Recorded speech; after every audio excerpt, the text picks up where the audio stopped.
அமெரிக்காவினுடைய இராணுவ தலைமையகமே சொல்லிட்டாங்க, எப்பா ஒரு வாரம் தான் தாங்கும் அப்படின்னு சொல்லிட்டாங்க. இதனால் கோவப்பட்ட ட்ரம்ப்பு ஆயுதங்கள் இல்லாட்டி என்ன இருக்கவே இருக்குது, நியூக்ளியர் வெப்பன் அப்படின்னு சொல்லி இப்போ டூம்ஸ்டே டெஸ்ட்டு நடத்தி முடிச்சிருக்கார்.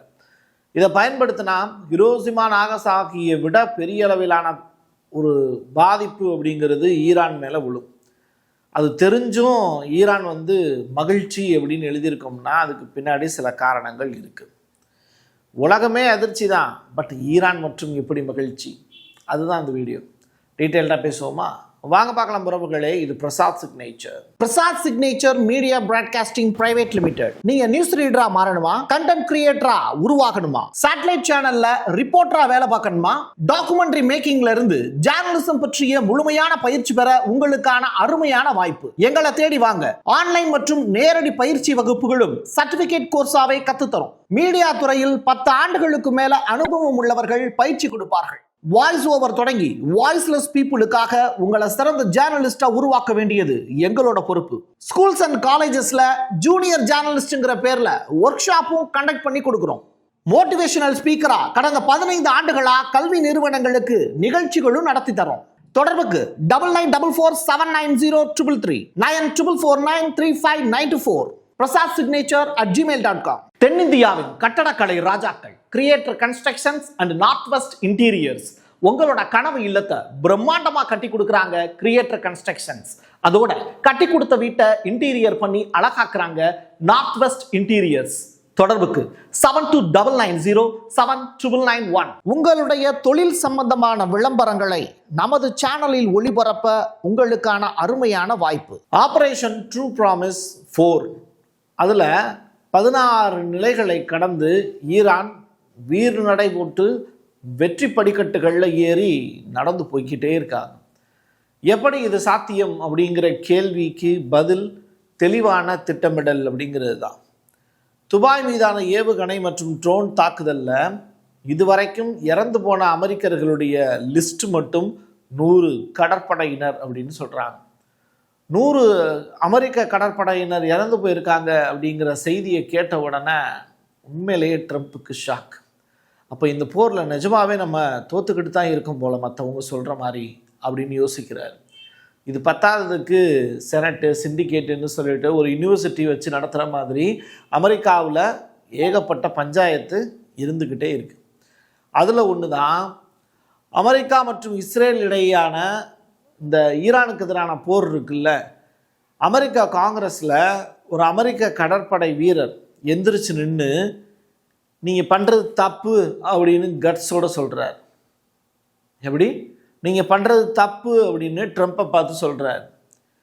கேபிட்டல் போலீஸார் உடனே என்ன பண்ணுறாங்க, அந்த போலீஸ் அவரை அப்படியே பிடிச்சி வெளியேற்றுறாங்க. ஆனால் ஒரு கடற்படை வீரரை அவ்வளவு எளிமையாக பிடிச்சி கூட்டிகிட்டு போயிட முடியுமா என்ன? அவரும் தன்னோட ஸ்டெமினாவை காட்டுவார்ல.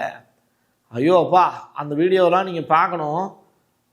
இது மாதிரி ட்ரம்ப்பை இழுத்துட்டு போனால் ட்ரம்ப்பு பார்த்திங்கன்னா அப்படியே வந்துடுவார். ஆனால் இந்த கடற்படை வீரர் கொள்கை பிடிப்போட எப்படி தான் இவ்வளோ தூரம் போராடுறாருன்னு எனக்கே தெரில. நாங்கள் ஈரானுக்கு எதிரான போரை விரும்பவில்லை அப்படிங்கிற ஸ்டேட்மெண்ட்டு. இஸ்ரேலுக்காக நாங்கள் எதுக்கடா சாகணும் அப்படிங்கிற நியாயமான கேள்வியும் கேட்டிருக்காரு. இவருடைய பேர் பிரையன் மெக்கினிஸ் அப்படிங்கிறது தான். ரெண்டாவது, அவருடைய கையை ஒரு டோருக்கு பின்னாடி வச்சு லாக் பண்ணிட்டார். அந்த டோருக்குள்ளே அவருடைய கை மாட்டிக்கிட்டு இருக்கு அப்படின்னு தெரியாமலேயே இல்லை தெரிஞ்சே போலீஸார் என்ன பண்ணுறாங்க, அவரை பிடிச்சி இழுத்தாங்க. கொஞ்சம் நேரத்துக்கு பிறகு, ஒரு அரை மணி நேரத்திற்கு பிறகு அவர் ஒரு இன்டர்வியூ ஒன்று கொடுக்குறாரு, என் கை உடஞ்சி போச்சு அப்படின்னு. திஸ் இஸ் த யூஎஸ்ஏவினுடைய டெமோக்ரஸி. ஜனநாயகம் அப்படிங்கிறது இதுதான். ஒரு கருப்பினத்தவனுடைய வாயிலேயே தரையில் போட்டு மிதித்து கொலை செஞ்சாங்கல்ல அமெரிக்க போலீஸார், அது மாதிரியான ஒரு நிகழ்வு இன்று வெள்ளையர்களுக்கும் நடந்து கொண்டு இருக்கிறது. அந்த காட்சியையும் பாருங்களேன். Israel is the reason for this war. America does not want to fight this war for Israel. Let's go. Come on, let's go. This is wrong. வேணாம், இது ரொம்ப ஒரு தனி மனிதனை பற்றிய தாக்குதலை பற்றி நம்ம பேசணும் அப்படின்னு அவசியம் இல்லை. அது உள்ளே நிறையா நடந்திருக்கு. அதை பூரா வந்து நீங்கள் தனியாக வீடியோக்கெல்லாம் நீங்கள் பார்த்து தெரிஞ்சுக்கலாம். ஈரான் ட்ரம்ப்பை கொல்ல நினைக்கிறது அப்படிங்கிற ஸ்டேட்மெண்ட்டை ஹெக்ஸைத் அப்படிங்கிற நபர் சொல்கிறார். இது அமெரிக்காவினுடைய மிக முக்கியமான அதிகாரி. ட்ரம்ப் மற்றும் பிற அமெரிக்க அதிகாரிகளை கொலை செய்ய முயற்சிக்கக்கூடிய நோக்கம் யாருக்கு இருக்குன்னா ஈரானுக்கு இருக்குது அப்படின்னு சொல்கிறார். ஐயா, அங்கே ஒரு ஈரானுடைய உச்ச தலைவர் ஒருத்தரை நீங்கள் கொண்டுட்டீங்களே, அதுக்காக நீங்கள் ஃபீல் பண்ணுறீங்களா என்ன? அதை பற்றி நீங்கள் எப்படி சொல்கிறீங்க? கோஸ்ட்டு அவங்க நாங்கள் கொலை செஞ்சுட்டோம் அப்படின்னு சொல்கிறீங்க. 167 குழந்தைங்களை கொலை செஞ்சது யார்? அமெரிக்கர்கள் தானே. இதே மாதிரி தானே ஒவ்வொரு ஆப்கானிஸ்தானில் நடந்த போர், வியட்நாமில் விவசாயிகளோடு நடந்த போர், வரிசையாக வந்து ஆயிலுக்காக தன்னுடைய நாட்டு மக்கள் நல்லா இருக்கணுங்கிறதுக்காக உலகத்தில் இருக்கக்கூடிய எல்லாரையும் கொலை செய்வதற்கு துணிந்தவர்கள் தானே அமெரிக்கர்கள் அப்படிங்கிற உண்மையை நெட்டிசன்கள் கேட்க தானே செய்வாங்க. தொடர்ச்சியாக நீங்கள் இது மாதிரியான ஸ்டேட்மெண்ட்டை வைக்கும்போது மக்களுக்கும் உண்மை தெரியும்ல. ஹெக்ஸைத்தருடைய கடைசி வார்த்தை என்ன அப்படின்னா, நாங்கள் சில லிஸ்ட்டு போட்டு வச்சுருக்கோம், அந்த லிஸ்ட்டு படி சில பேரை தூக்கிட்டு இருக்கோம். ரெண்டாவது, உச்சத்தலைவருடைய மரணத்திற்கு துணையாக இருந்த ஒரு நபர் வேறு இருக்கார், அவரும் வந்து பார்த்திங்கன்னா தற்கொலை செய்து கொண்டார் அப்படிங்கிற ஸ்டேட்மெண்ட்டையும் அவரும் சொல்லாமல் சொல்லியிருக்காரு. அது ஒரு பக்கம் இருக்கட்டும். எது என்னவோ இப்போது ட்ரம்ப் எடுத்து வைக்கக்கூடிய அடுத்த அடி தான் ரொம்ப முக்கியத்துவம் வாய்ந்தது. இந்த வீடியோலையே முக்கியமான பார்ட்டுங்கிறது இதுதான். நான் நினச்சா எந்த நாட்டிலையும் போர் விமானத்தை கொண்டு போய் இறக்குவேன் அப்படின்னு ட்ரம்ப் சொல்லியிருக்கக்கூடிய அந்த சொல்லு இருக்குல்ல, அதுதான் ரொம்ப பெரிய லெவலில் அச்சமாக இருக்குது. யாருடைய அனுமதியும் எனக்கு தேவையே இல்லை அப்படிங்கிற ஸ்டேட்மெண்ட்டையும் சொல்லியிருக்காரு. அப்போது இந்தியானா மோடிக்கு தெரியாமல் நீங்கள் இறக்கிடுவீங்களா? எங்கள் தலைவனுக்கு தெரியாமல் இறக்கிடுவீங்களா? அப்படிங்கிற கொஸ்டினை இங்கே இருக்கக்கூடிய ஒவ்வொருத்தரும் கேட்போமா இல்லையா? மோடி எவ்வளோ பெரிய ஆள், எவ்வளோ பெரிய ஆள் தெரியுமில்ல உங்களுக்கு? எங்கே கமெண்ட் பாக்ஸில் சொல்லுங்கள் அவர் எவ்வளோ பெரிய ஆளுன்னு. உலக நாடுகளுக்கு அமெரிக்கா என்ன பண்ணுறாங்க, ஒரு பெரிய எச்சரிக்கை ஒன்று கொடுக்குறாங்க. எந்த நாட்டில் வேணாலும் நான் என்ன பண்ணுவேன், என்னுடைய போர் விமானத்தை கொண்டு வந்து இறக்குவேன் அப்படின்னு சொல்கிறாரு. இது அவருடைய தனிப்பட்ட ஸ்டேட்மெண்ட், சரியா? அதுதான் அவர் சொல்லியிருக்காரு. அடுத்ததான், ஈரான் போருக்கு மத்தியில் அமெரிக்கா டூம்ஸ்டே அப்படிங்கிற ஏவுகணையை இப்போ சோதனை பண்ணி பார்த்துருக்காங்க. இது பூமியினுடைய எந்த இடத்தை வேண்டுமானாலும் தாக்கும் அப்படிங்கிற ஸ்டேட்மெண்ட்டையும் சொல்லியிருக்காங்க. இந்த ஏவுகணை ஏவுதல் அப்படிங்கிறது பல ஆண்டுகளுக்கு முன்பே திட்டமிட்டது அப்படிங்கிற ஸ்டேட்மெண்ட்டையும் அமெரிக்கா சொல்கிறாங்க. உலக நிகழ்வுகளுக்கு எதிர்வினையாக இது இல்லை, இது உள்ளூர் நிகழ்வுகளுக்கு சாதகமாக இருக்கலாம் அப்படிங்கிற ஸ்டேட்மெண்ட்டு. ஈரானுடனான கடுமையான போருக்கு மத்தியில் இந்த டூம்ஸ்டே பற்றிய பேச்சுக்கள் இப்போ பேசுபொருளா மாறி இருக்கு. இதுதான் அந்த டூம்ஸ்டே சோதனை நடந்த இடம். This launch, designated GT-255, was scheduled years ago and is not in response to world events. It is a key component of a data-driven program. நான் சொன்னேன்ல, ஏரியா 52 அப்படின்னு சொல்லிட்டு நம்ம வீடியோக்களை தொடர்ச்சியாக பார்க்குறவங்களுக்கு தெரியும், அழகாக வரிசைப்படுத்திக்கிட்டே வரும். இந்த போரில் என்ன நடந்துக்கிட்டு இருக்கு, என்ன நடக்க போகுதுங்கிறது தொடர்பான விஷயங்கள் வரைக்கும். அதில் ஏரியா 52ல் 2 நாளைக்கு முன்னாடியே எர்த்குயிக் வந்து 2 முறை பதிவாயிருந்தது அப்படிங்கிறது தொடர்பாகவும், நியூக்ளியர் டெஸ்ட்டை அமெரிக்கா செஞ்சுக்கிட்டு இருக்காங்க அப்படிங்கிறது தொடர்பாகவும் நம்ம செய்தி போட்டிருந்தோம். அதற்கு இப்போ உண்மையான ஒரு செய்தியும் வந்து சேர்ந்துருக்கு. டூம்ஸ்டே சோதனையை அமெரிக்கா சக்ஸஸ்ஃபுல்லாக செஞ்சு முடித்திருக்காங்கன்னு. சரி, அதற்கான பேர் என்ன பிரசாத் அப்படின்னு கேட்டால், மினிட் மேன் 3 அப்படிங்கிறது தான் அதனுடைய பேர். ICBM, அதாவது கண்டம் விட்டு கண்டம் தாவக்கூடிய ஏவுகணை. இந்த விமானப்படை குளோபல் ஸ்ட்ரைக் கமாண்ட் மார்ச் 3 அன்னைக்கு கலிஃபோர்னியாவுடைய வாண்டன்பர்க் விண்வெளிப்படை தளத்தில் இருந்து 2 சோதனை செஞ்சுருக்காங்க. நான் தான் சொன்னனே 2 முறை எர்த்குயிக் ஏற்பட்டுச்சுன்னு சொல்லிட்டு நேற்றைய தினமும் முந்தின நாளும் நம்ம போட்டிருந்தோம். அவங்க கரெக்டாக வந்து இன்றைக்கி மார்ச் எத்தனாம் தேதி, இன்றைக்கி 5ஆம் தேதி, மார்ச் 3ஆம் தேதி நடந்ததாக அவங்க சொல்லியிருக்காங்க. அப்போ நம்ம சரியான ஒரு திட்டமிடலோட சரியாக நடக்கக்கூடிய செய்தியை இந்த மக்கள் முன்னாடி கொண்டு வந்து காமிச்சிக்கிட்டு இருக்கோங்கிற உண்மையிலேயே மனதுக்கு மிகவும் நெருக்கமாக இருக்குது. இந்த செய்திகள்லாம் கரெக்டாக வந்து மக்களுக்கு உண்மையை சொல்கிறோம் அப்படிங்கிறதுல. இதை எல்லா சேட்டலைட் சேனலும் இப்போ ஃபாலோ பண்ணிக்கிட்டு இருக்காங்க. இது 13,000 கிலோமீட்டர் வரைக்கும் சென்று தாக்கக்கூடிய திறன் படைத்தது. பூமியின் எந்த எல்லைக்கு வேணுமானாலும் அதை அனுப்ப முடியும். இது அமெரிக்காவினுடைய ஒரே மொபைல் அல்லாத ஷுலோ அடிப்படையிலான நில அடிப்படையிலான அணுசக்தி திறன் கொண்ட பாலிஸ்டிக் ஏவுகணை அப்படின்னு சொல்கிறாங்க. சரியா? தரையில் மோதுவதற்கு முன்பு வெவ்வேறு திசைகளில் இது பறக்கும் அப்படின்னு சொல்கிறாங்க. 3 சுயாதீன போர் முனைகளை அது சுமந்து செல்ல முடியும் அப்படின்னு. அப்படின்னா என்ன அர்த்தம்? ஒரு வார்ஹெட்டுக்கு உள்ள என்ன இருக்கு? மிசைல் இருக்கு. அந்த மிசைலை தான் அந்த வார்ஹெட்டு தாங்கிட்டு போய் மிசைலை மட்டும் அனுப்பும். அப்போது வார்ஹெட்டுங்கிறது என்னது? வில்லு. அம்பு என்னது? மிசைல்.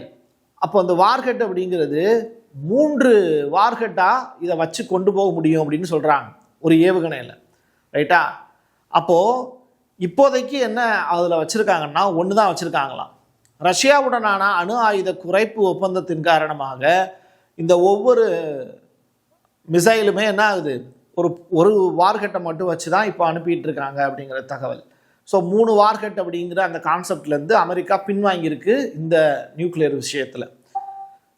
ஐசிபிஎம் ஹிரோஷிமாவை விட 20 மடங்கு அதிக சக்தி கொண்ட அணு ஆயுதங்களை சுமந்து செல்லும் அப்படிங்கிற ஸ்டேட்மெண்ட். அப்படின்னா அங்கே ஏற்பட்ட பாதிப்பை விட அதிகமான அளவில் பாதிப்பு இங்கே இருக்கும். மணிக்கு 15,000 கிலோமீட்டர் வேகத்தில் அது பயணிக்கும். மணிக்கு 15,000 கிலோமீட்டர் வேகத்தில் பயணிக்கும்னா அப்போ 1 மணி நேரத்தில் அந்த நியூக்ளியர் வெப்பன் எந்த இலக்கை போய் அடையணுமோ அந்த இலக்கை அடைஞ்சிரும். அவ்வளோதான் கான்செப்ட். மார்ஷல் தீவுகளுக்கு அருகில் இது இலக்கை தாக்கியது அப்படிங்கிற ஸ்டேட்மெண்ட். ஏரியா 52 இருக்குல்ல, அமெரிக்காவினுடைய மிக முக்கியமான நியூக்ளியர் சைட்டு, அந்த இடத்துல வச்சு செக் பண்ணதில் இது மார்ஷல் தீவுக்கு பக்கத்தில் கடலில் போய் விழுந்திருக்கு. பென்டகன் இது வழக்கமான டெஸ்ட் தான் அப்படின்னு சொல்லப்பட்டாலும் பல ஆண்டுகளுக்கு முன்பே இது மாதிரியான திட்டங்கள் இருந்ததாகவும் இப்போது இந்த ஆயுதத்தை சோதனை செய்வதற்கான சூப்பரான ஒரு களம் தான் ஈரான் அப்படின்னு சொல்கிறாங்க. ஸோ ஆயுதங்கள் தீர்ந்து போச்சு, அதனால நியூக்ளியர் வெப்பனை எடுக்கிறேன் அப்படிங்கிறது இல்லை. ஈரானை இப்போ முடிக்கலைன்னா ஈரான் ஜெயிச்சிட்டாங்க அப்படிங்கிற செய்தியை எப்படி அந்த உண்மை செய்தியை உலகின் பல்வேறு நாட்டு செய்தி ஊடகங்களும் பதிவு செஞ்சுக்கிட்டு இருக்காங்க. ஏன்னா போரில் அவங்க ஜெயிக்க போகிறாங்க அப்படிங்கிற தகவல் வந்த உடனேயே எதிரி என்ன பண்ணுறாங்க? பிரம்மாஸ்திரத்தை கையில் எடுக்கிறாங்க. அதுதான் இந்த டூம்ஸ்டே. பிரம்மாஸ்திரம்ங்கிறது உலகத்தை அழிக்க வல்லது. அப்படிப்பட்ட ஆயுதத்தை இப்போ ட்ரம்ப் எடுத்திருக்காரு. இது அவருக்கே எதிர்வினையாக மாறுமா, இல்லை எதிரி நாட்டுக்கு மட்டுமே ஆபத்தை ஏற்படுத்துமா அப்படிங்கிறத பொறுத்திருந்து பார்க்கலாம். என் கையெழுத்து என் மக்களுக்கானது உறவுகளே. மீண்டும் ஒரு பதிவில் சந்திக்கலாம். நன்றி, வணக்கம். Prasad signature media broadcasting private limited. நீங்க நியூஸ் ரீடரா மாறணுமா? கண்டென்ட் கிரியேட்டரா உருவாகணுமா? சேட்டலைட் சேனல்ல ரிப்போர்ட்டரா வேலை பார்க்கணுமா? டாக்குமெண்ட்ரி மேக்கிங்ல இருந்து ஜேர்னலிசம் பற்றிய முழுமையான பயிற்சி பெற உங்களுக்கான அருமையான வாய்ப்பு. எங்களை தேடி வாங்க. ஆன்லைன் மற்றும் நேரடி பயிற்சி வகுப்புகளும் சர்டிபிகேட் கோர்ஸாவே கத்துத்தரும். மீடியா துறையில் 10 ஆண்டுகளுக்கு மேல அனுபவம் உள்ளவர்கள் பயிற்சி கொடுப்பார்கள்.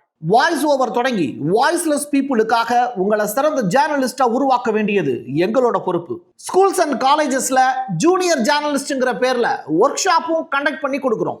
மோட்டிவேஷனல் ஸ்பீக்கரா கடந்த 15 ஆண்டுகளா கல்வி நிறுவனங்களுக்கு நிகழ்ச்சிகளும் நடத்தி தரோம்.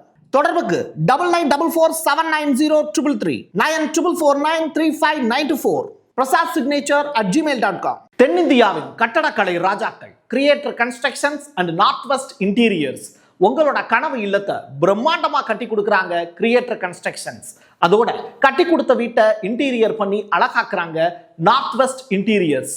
தொடர்புக்கு 72907991. உங்களுடைய தொழில் சம்பந்தமான விளம்பரங்களை நமது சேனலில் ஒளிபரப்ப உங்களுக்கான அருமையான வாய்ப்பு.